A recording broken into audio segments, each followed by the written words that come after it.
আক্তার হোসেন আমাদের মাঝে উপস্থিত হয়েছেন প্রধান অতিথি হিসেবে। 90 স্বৈরাচার বিরোধী আন্দোলন থেকে ব্যক্তিগত যে বড় ভাইকে আমি চিনি, আন্দোলন সংগ্রামের পরীক্ষিত সৈনিক, নারায়ণগঞ্জ মহানগর বিএনপির বিপ্লবী সদস্য সচিব অ্যাডভোকেট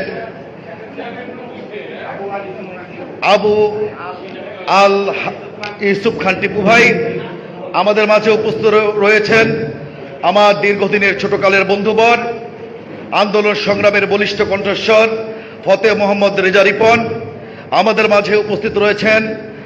নারায়ণগঞ্জ সদর বিএনপির সংগ্রামী সভাপতি, সাবেক ছাত্র নেতা, আন্দোলন সংগ্রামের পরীক্ষিত মুখ মাসুদ রানা ভাই আমাদের মাঝে উপস্থিত রয়েছেন। সদর থানা বিএনপির বিপ্লবী সাধারণ সম্পাদক অ্যাডভোকেট আনোয়ার প্রধান ভাই আমাদের মাঝে উপস্থিত রয়েছেন।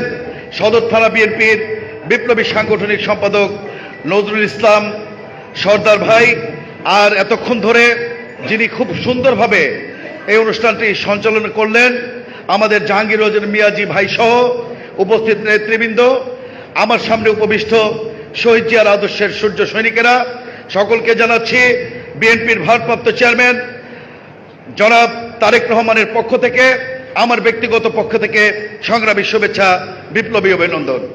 সংগ্রামী বন্ধুরা আমার, আজকে এখানে আমি কোনো রাজনৈতিক বক্তব্য দিতে আসি নাই, আমি এসেছি আপনাদের সাথে পরিচিত হতে।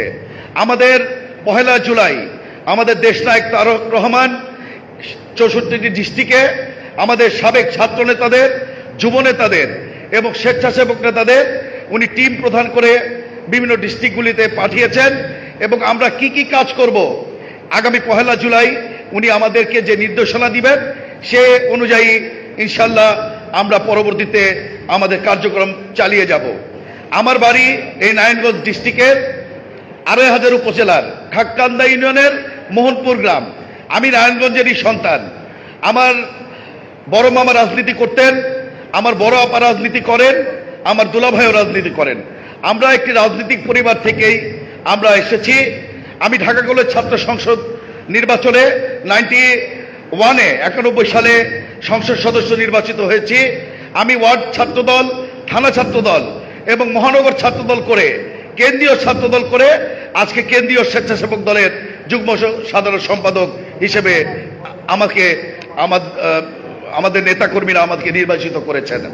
আমি শুধু একটি কথা বলতে চাই, আজকের যে আমাদের নতুন সদস্য নবায়ন এবং নতুন সদস্য পূরণের ফরম পূরণের যে বিষয়টি, সেখানে বিগত 16 বছরে যারা আওয়ামী লীগের সাথে আতাত করেছেন, যারা ফ্যাসিস্টদের সাথে থেকে দলের ক্ষতি করেছেন, তারেক রহমান সাহেব বলেছেন তাদেরকে কোনোভাবেই দলের সদস্য পদ দেওয়া যাবে না।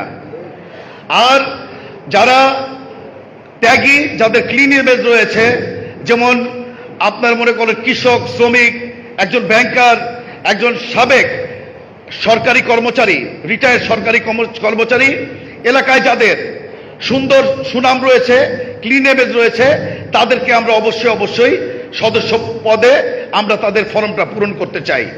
আরেকটি কথা হচ্ছে, একটা ইউনিয়নে 25% অন্তত মহিলাদেরকে, উনি বলেছেন মহিলাদেরকে 25% সদস্য ফর্ম পূরণ করার জন্য। এবং আমার এখানে নেতা টিপু ভাই এবং আমার বন্ধু রিপনকে আমি বলতে চাই, আপনারা আগামী নির্দেশনা যেভাবে আমাদেরকে তারেক রহমান সাহেব দিবেন সেই অনুযায়ী আপনারা কাজ করবেন। আর আজকে আমি বক্তব্য বৃদ্ধি না করে আমার বক্তব্য এখানেই শেষ করছি। ইনশাল্লাহ আগামীতে আপনার সাথে দেখা হবে, যদি দক্ষ থাকে অটুট, বিশ্বাস হৃদয়ে, হবেই দেখা হবে বিজয়ে। খোদা হাফেজ। বাংলাদেশ জিন্দাবাদ।